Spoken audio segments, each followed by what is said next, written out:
Hello, everyone. Welcome back to the Pop Culture Cult, episode 8. 8. Wow, 8. That's 2 months. We've been doing this for 2 months. And we probably still don't know what we're doing. I'm Sean. I'm Janice. And this is our weekly show talking about all the stuff that kind of seems interesting in pop culture. And then because it's the holidays, we thought we'd do a top 5 Christmas movies.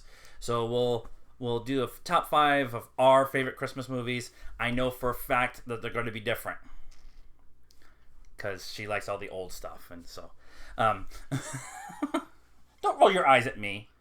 So let's get into it. Rogue One.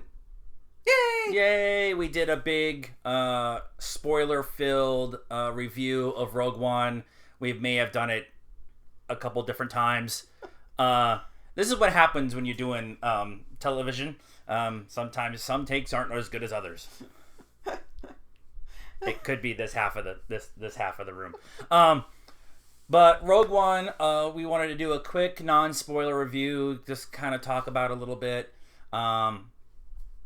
So here it is. It's awesome. Go see it. Especially if you're deep into Star Wars lore, definitely go see it. If you're not so deep and you just like Star Wars a little bit, definitely worth the watch. It'll connect a lot of the things to the original trilogy, especially A New Hope.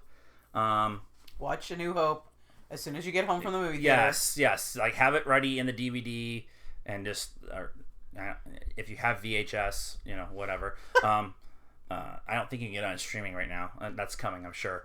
But definitely go watch it. The characters are awesome. K2SO is awesome.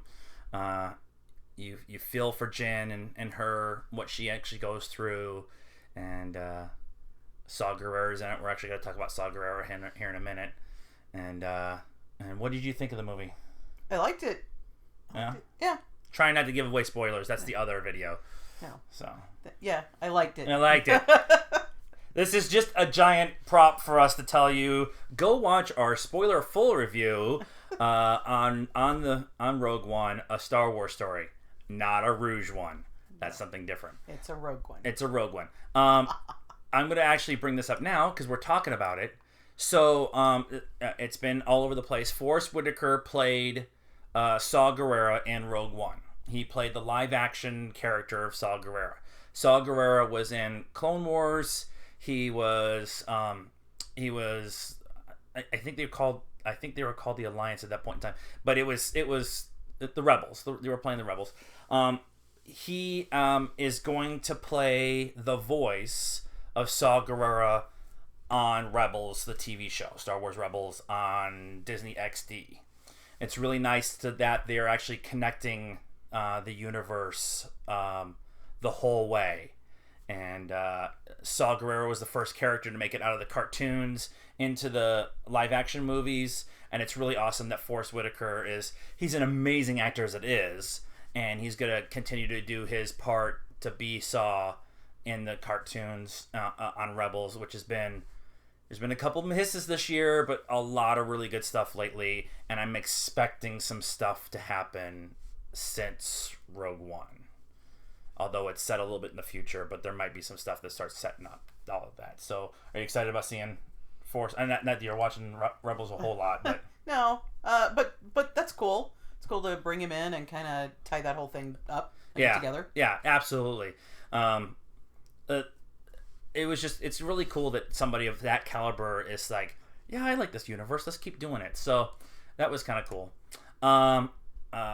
Also, Rogue One made $155 million domestically from Thursday night to Sunday night for the week. They call it the weekend box office, but it starts like Thursday afternoon at like 6 and it goes all the way through midnight. So the weekend box office for $155 million, second biggest domestic opening domestically ever, behind Force Awakens. So Star Wars owns the top 2 spots in all of those because everybody. That's for the month of December. Just right? December, right? Yeah. That's not in the summer or anything. ever. Yeah, that's just I think for December. I think one of the Harry Potter movies is in that area for like the summer opens area too. So, but yeah, it's 155 million. I said 171, but it kind of makes sense that it didn't do that big of a number. 155 is a huge number. The next biggest one was Moana at 11.5 million this weekend. So just to give you an idea. So, and Collateral Beauty, which everybody's in with Will Smith, made 7 million, and it opened this weekend. So just to kind of give you a reference point of how big that number is. And it was 290 million domestically or worldwide. So I think they might have made their money back. I'm pretty sure, yeah. Do you expect them to do some more standalone movies now? Oh yeah, well they were waiting, right? Yeah. Well, Han Solo we know is happening because they've already got it cast and they're filming soon. Yeah, but they could have pulled the plug. I mean, if it bombed, they could have just said sorry, we're not doing the movie. But yeah, no, I definitely think that they will do some more, which is cool. Yeah. I love it. That Marvel does this really well. Expanding the universe outside of just, they've got 14 or 15 movies in the Marvel universe that are all connected, and Harry Potter's got, is it 8 episodes? Deathly Hallows is 2, maybe it's 9, and now they have Fantastic Beasts. They're doing a bunch more of that, so they're expanding that universe, which is perfect. You get a good concept, you got good people behind it, people who want to do it. Continue to make good stuff. Keeps us people involved. And we spend all the money on this stupid stuff back here. So just keep doing it. Other movie news. I know there's other things out there than Star Wars. No. Yes way. Okay. So this last week, over the last 2 days, we've had 2 trailers come out. The first one was Blade Runner 2049 for the teaser trailer. We did a trailer review. It's Harrison Ford and Ryan Gosling in 2049 hunting replicants. What did you think about it? Well, so before I actually watched it, I was like, why do we... Right. It's been, what, like 25 years? Yeah. No, I guess it's been longer than that. It's been like 30 years since the first one. But I watched the teaser trailer, and now I want more. Yeah. I'm excited for the movie. So. Yeah. So people were complaining about it, but it's a teaser trailer, so can't be a shut up. Get a clue. The other one that came out this weekend, this last couple of days, was the newest trailer for John Wick Chapter 2. Not John Wick 2, but they're actually calling it Chapter 2. What did you think of the John Wick trailer? It's John Wick. It's John Wick. There's lots of bullets and things breaking and people dying, and it's John Wick. He's got a bigger, badder dog. One of the guys I work with had never seen the first John Wick, so we were talking about the John Wick 2 trailer on Monday. I told him to go home and watch it. He came in this morning. He says, "Is the dog dying in the second one?" I'm like, I've seen the trailer. The dog, that's all I've seen. So just spoilers if you haven't seen the first come on, one. It's been a year and a half. The moratorium, that's the right word, sure. Is over on spoilers on John Wick. Okay. So I'm really looking forward to that one. It was a super small sleeper hit. Like they were talking about today on Collider Movie Talk that the first trailer for the first John Wick dropped 3 weeks before the premiere. Wow. And now the second trailer this time around just dropped yesterday, and it doesn't come out till March. So they're definitely putting a lot more marketing behind it. This is what happens when you make a movie for like $5 and make a gazillion. So you get a little more money behind it. But I start talking about expanded universes. If you've seen John Wick, I would love to see like an 8-episode Netflix Amazon show on just the Continental, just the hotel. That would be just awesome. Just all the stuff that goes on around the Continental and all the assassins and everybody. It would be fun. Well, and you were saying John Wick and the Denzel Washington From Equalizer. Equalizer, like a mashup movie. Team up movie would be awesome. I don't know who they would go after, though, because they start killing off Russian mob boss. Putin. I'll go after Putin. I don't know. Kick some ass. Whatever. Just the two of them going together would be kind of lone wolf teaming up. That would be, I could be totally into that. Other movie news. So it's came out. I don't know if it came out on purpose or if it slipped out. But Keira Knightley has secretly filmed some scenes for the new Pirates of the Caribbean movie that's coming out this summer. Now, if you saw the original trilogy, spoilers, they're in it. I'm tired of telling everybody spoilers. It's been a bazillion years. They've had 2 other movies since the original trilogy. Keira Knightley was in the first 3. First one was awesome. Second one was pretty okay. Third one had promise, and then there was the toilet bowl of doom marriage scene that was going on. The whole first 2 quarters of that movie is amazing, and then the wedding scene of twirly doom. Keira Knightley, Orlando Bloom, Johnny Depp are all going to be in this new one with Javier Bardem as the bad guy. And the little teaser trailer they did had only Javier Bardem in the trailer and some ghost kind of the way that he was looking or something. Yeah. And so, are you excited about a new Pirates? Or? Well, I wasn't, but we really like Javier Bardem, and so I think I actually, when we saw one of the trailers at the movies, I was like, I really like Javier Bardem, and I really want to like him in this movie, but the last couple ones have just not been good. Yeah. But knowing that everybody's coming back for it might make me a little more interested in seeing it. Yeah, the last one they did, I kind of liked. But when they start making the Fountain of Youth one? I think that's Fountain of Youth. I think that was the last one. My problem with it, which I hadn't really thought about until I actually started talking about the new Pirates, was I love Jack Sparrow. But Jack Sparrow is like Darth Vader. You can't have them be the central character in the story. They can be a really awesome secondary character, but they can't be the main character.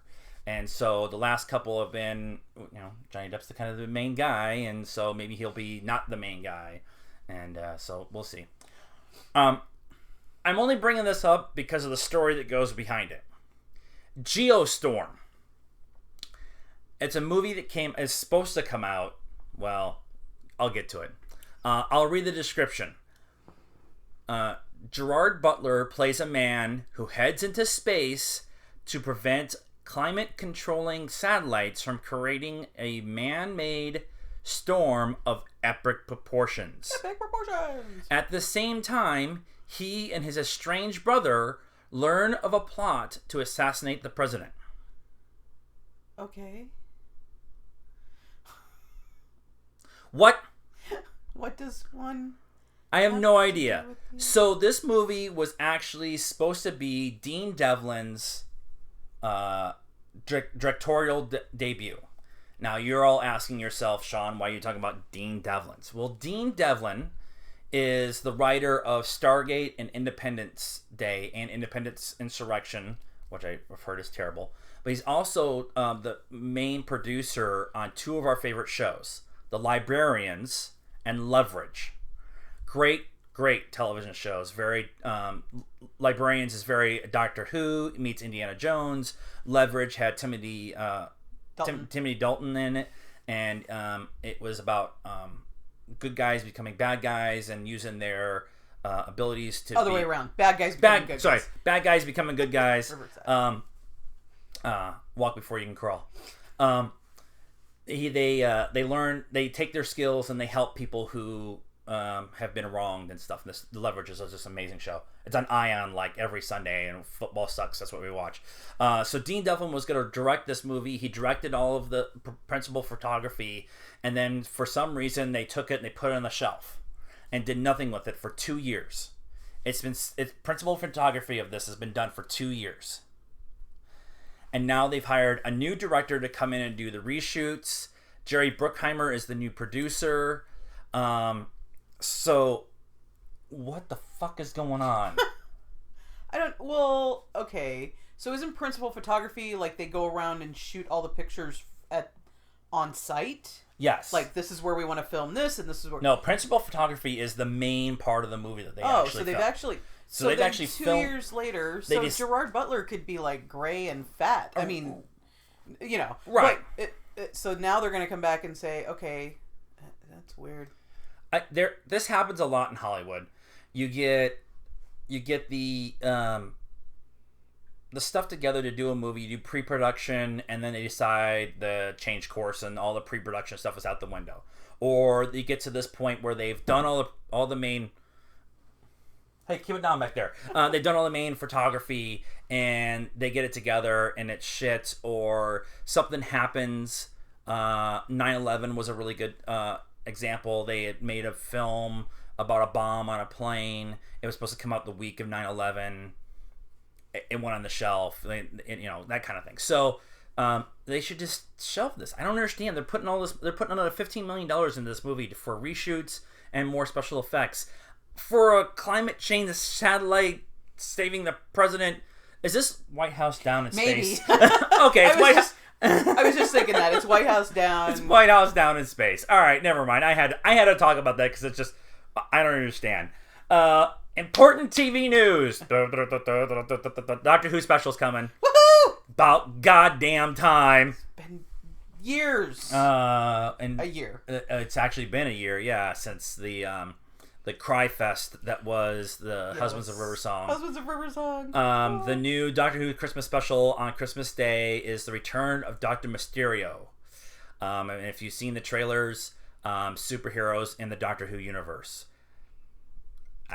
Sure. Why not? It's Doctor Who. I actually have a Doctor Who tattoo. I don't know if you can see it. So I'm a huge Whovian, and so we are super ready for new Doctor Who. We get this teaser thingy, and then we get new ones in the summer, September of forever. So it actually comes out Christmas Day at 7 p.m. here in Arizona. Check your local listings for times and everything else. BBC America. Or you can go see it in the movie theater. Which would be kind of cool. We talked about doing that. But I have to look up when it's going to happen. So I saw the 27th was when the first. Yeah, okay, 27th. And we'll be back from Vegas by then. We will. Yay. Trying to think. Let's see. Gallifrey came back before Sherlock. Right. Sherlock season 4, for fuck's sake, is finally coming. January 1. Yay. It's gonna be here in the States on BBC Masterpiece Theater. PBS. What did I say? BBC. That's a different TV station. It'll be on the BBC over there, across that lake. Here, it'll be on the PBS. Starting January 1. It's gonna be 4 episodes. Here in the States, the episodes are a little bit different than the episodes that happen in the UK. They're like 30-minute episodes, and they put it all together as one movie episode. So if you watch Sherlock on Netflix, they're like an hour and a half long, hour and 45-minute long episodes. And there's only like 4 or 5 in the series. So finally, the season 4 is coming. They cleaned up Benedict Cumberbatch's schedule, Martin Freeman's schedule. They got it filmed. It looks awesome. Whenever Sherlock says "I love you" at the end of the trailer, it's like waterworks. And it's like he does have feelings. I knew it. Or he's faking. He did have a girlfriend. But that show is downright amazing television. To take great old literature and make it modern and make it connect with modern audiences is just so awesome. Are you excited for both Who? All of the BBC shows are starting to come back. Yes. Our new year is going to be filled. Like we don't have any... Like we have free time to go watch all the stuff that's coming out. Right. Yeah. Yes. So, very excited. It would be even better if there was actually episodes of Doctor Who, but we'll have to just do with the Christmas special again. We will. So, oh well. I see how it is. Like I said, Gallifrey came back before Sherlock, so whatever. It's been like 2 years since we had a new episode of Sherlock, so that's... We've watched all the old ones like 15 times. Yeah, it's pretty bad. Actually, we were watching Doctor Who this afternoon. So, it's the holiday season. And it's the holiday season. And Santa Claus is coming to town. Oh, sorry. So, we thought it would be kind of fun to talk about our top 5 favorite Christmas movies. Now...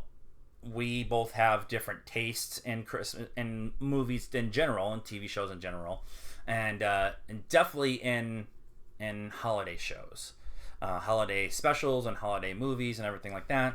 And so I did not put Die Hard on my list. I'm shocked. Actually, I had a long talk about it, but I decided that it was probably, by definition, I have one that's gray. Die Hard is one of those movies, but anyways, we'll get into it. So what's your list looking like? My list. I am starting at the top with number 1. I was gonna go the other way. All right. I thought about it, but I'm going this way. Okay. All right. See how you are. My number 1 is It's a Wonderful Life. Right. That's about everybody's number 1, except yours. Little factoids. So 1946, Jimmy Stewart and Donna Reed, directed by Frank Capra.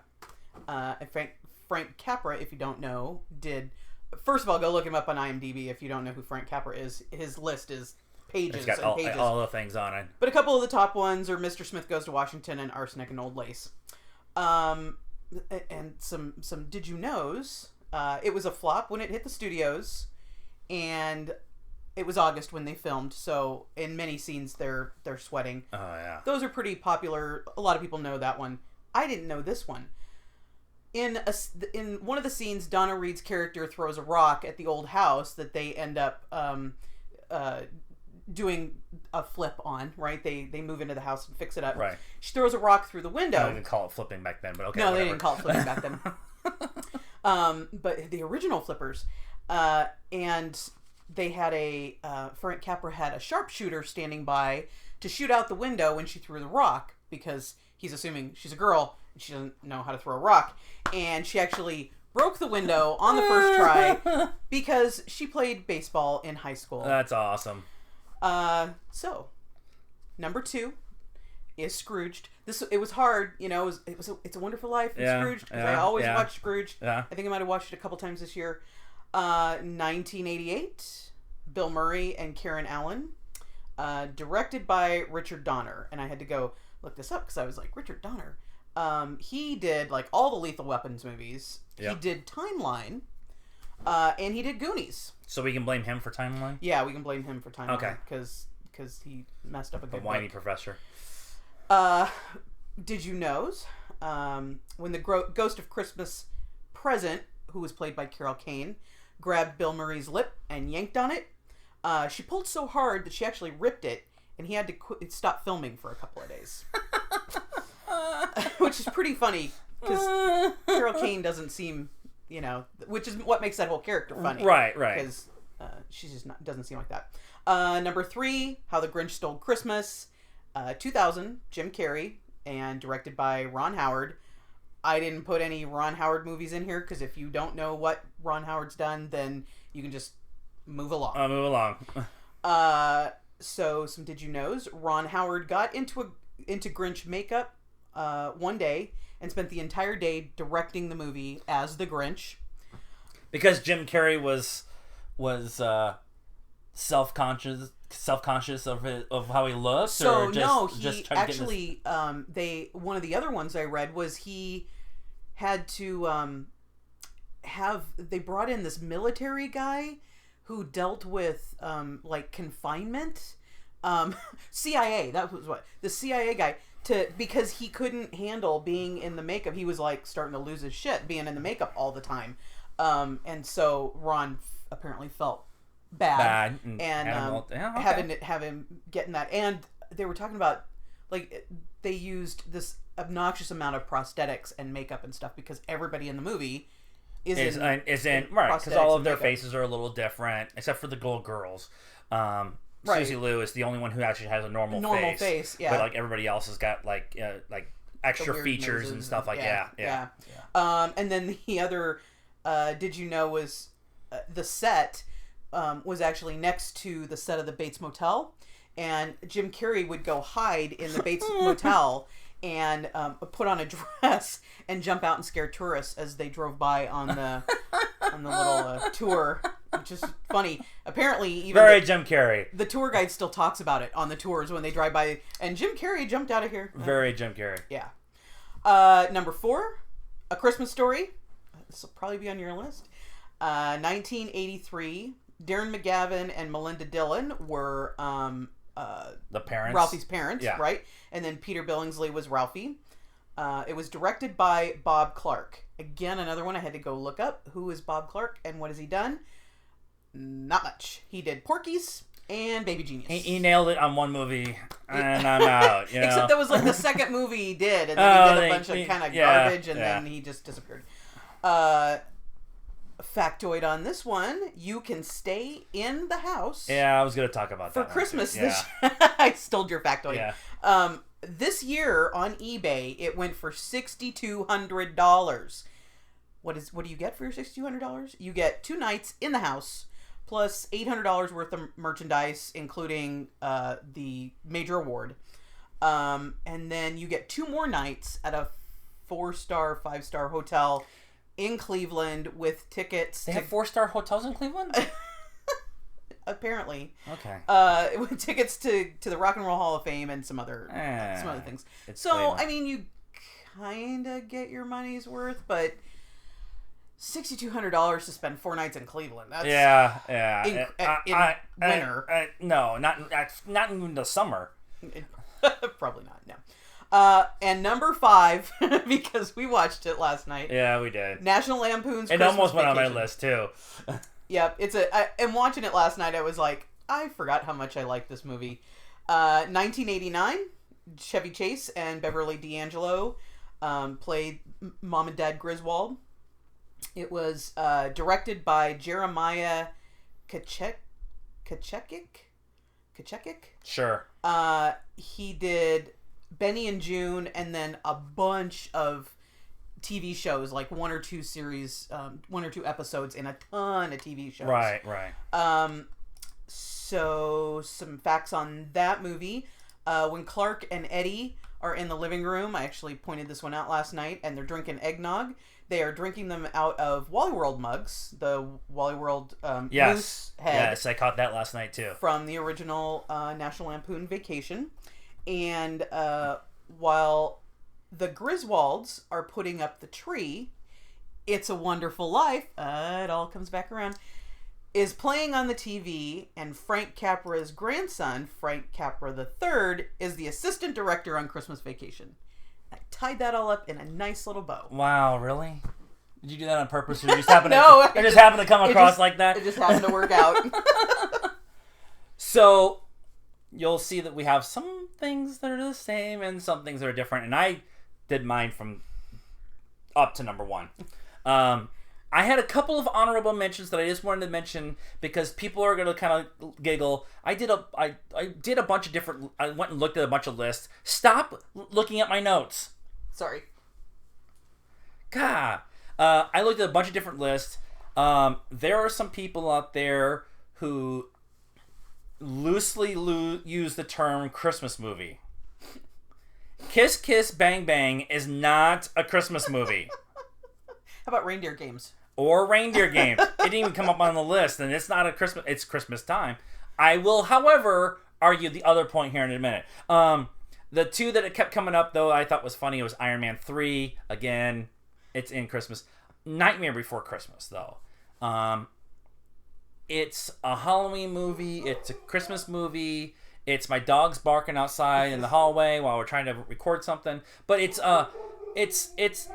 definitely a one of those kind of crossover, and it kind of started the whole emo hot topic emu. emo different. Emo Hot Topic thing. Like even today, when we go into Hot Topic, there's like a whole section for Nightmare Before Christmas. Jack Skeleton stuff. So yeah. So number 5 for me was Rudolph the Red-Nosed Reindeer. But that's not a movie. That's a TV show. It's a movie on all the lists I could come up with. I wasn't gonna put it on the list. Every list I came up with had Rudolph on. That's not fair. I want to redo my list. I couldn't come up with a 5th. Okay, so I'm going with Rudolph, even though Santa is a slave owner and he's pushing everybody, and you get the misfit toys that go somewhere else, and there's nobody wants a Charlie in the box. And the bump. I just want to be a dentist. I put this on the list too, is because half of our Christmas tree is the stuffed animals of all the characters from Rudolph. So I just wanted to bring that up and do my Charlie impersonation. Number 4, and this is where we're gonna get a little gray. Trading Places. I say Trading Places is a Christmas movie because he gets kicked out of his house. Dan Aykroyd and Eddie Murphy. Dan Aykroyd gets kicked out of his house and loses everything at Christmas time, and then the person that he gets replaced with kind of learns what's going on, and then Dan Aykroyd's character ended up being taken in by a prostitute. What does any of this have to do with Hold Christmas? on, I'm getting to it. And there's this redeeming quality of the goodness of people and going against the evils of corporate America. Okay, Dan Aykroyd in a Santa suit. In a dirty, nasty Santa suit. That's it. Christmas. It's the best movie ever about orange juice futures, okay? It is. And we generally watch it every Christmas time.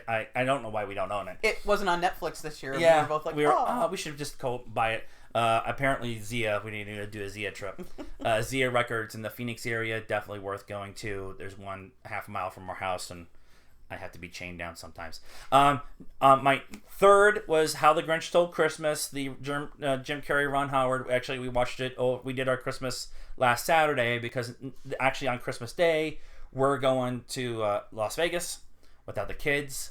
So we did our Christmas last weekend, and so we watched a bunch of Christmas movies and stuff, and The Grinch was one of them.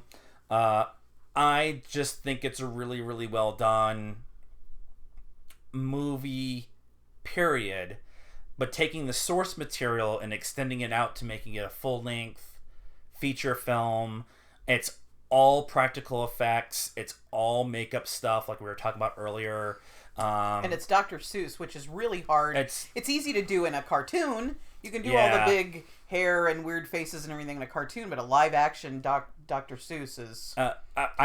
I really like Ron Howard a lot. He might be actually in my top 5 of directors. If we'll probably end up doing that at some point in time. And this is probably one of his better movies that doesn't get talked about. And so we always watch it at Christmas time. 2 is Scrooged. For everything that she said.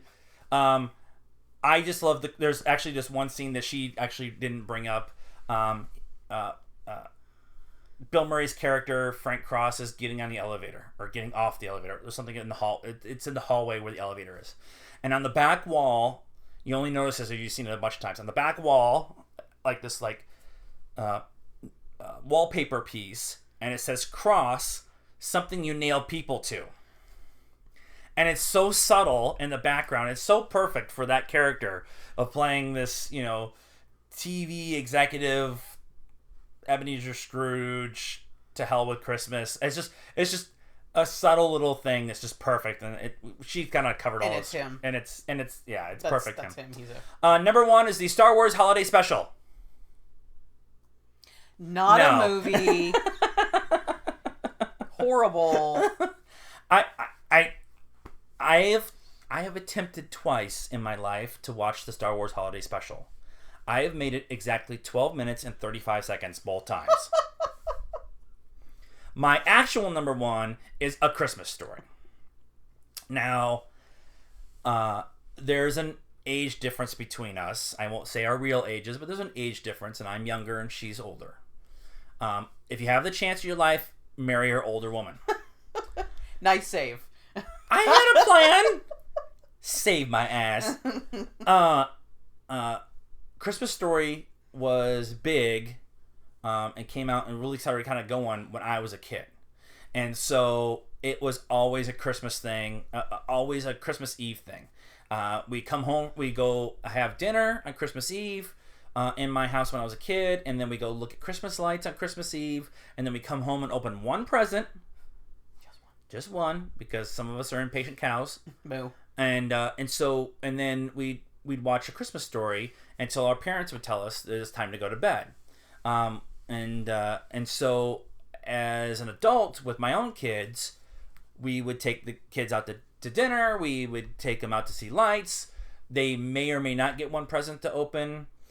Usually, if it was something from grandma, and then we just TNT runs it for 24 hours, and it's just on in the background for 24 hours in our house, and it's the perfect for people of my age group. It's the perfect nostalgia movie to remind us of how things were awesome. It's funny that you say people of your age, like that's your movie, when it's a movie made in the 80s about life in the 50s. Yeah. But as a young boy who wanted things that would poke my eye out or shoot my eye out or break bones or something like that, it kind of hit with me, you know. I wanted that thing for Christmas. So and his continuous fight to try to get it, and oh yeah, I had things on my list that I tried to get, but I couldn't because I would have hurt myself with it. I can't think of anything right now because I was a perfect child. So what do you guys think? What do you guys think? Are you excited about the new John Wick movie, Blade Runner? Do you want to see Geostorm? Screw that. We're ready for Doctor Who and Sherlock. Yes. Is there a movie on your Christmas list that we didn't cover? Let us know. Like this video. Leave a comment.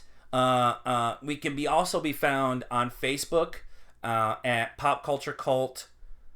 We can also be found on Instagram at Pop Culture Cult 1. And, first try, on Twitter at Pop_Cult1. Please go like the Facebook page. Subscribe to the YouTube channel. We're adding stuff all the time. Trailer reviews, movie reviews, our weekly shows.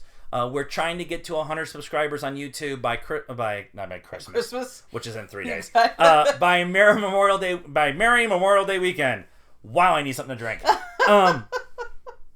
So please subscribe to the channel, share with your friends, tell everybody how we're doing, let us know how we're doing, and hope you have a happy New Year, Merry Christmas, Happy Holidays, whatever it is that you do. And until next time, good night now.